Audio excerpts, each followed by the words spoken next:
Use the FOIL method to multiply these binomials.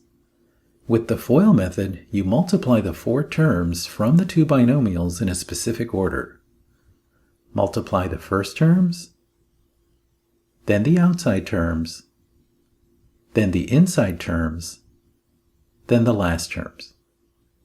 So let's multiply these binomials. Fill in the terms here.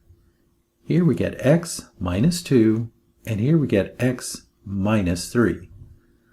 The product of the first terms is x times x, or x squared.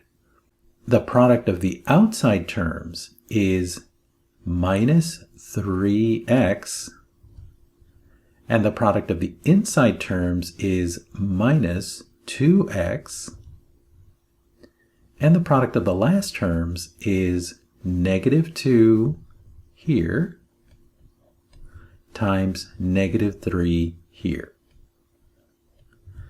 Simplifying, we get x squared, and then minus 3x minus 2x is minus 5x, and then negative 2 times negative 3 is a positive 6, so plus 6.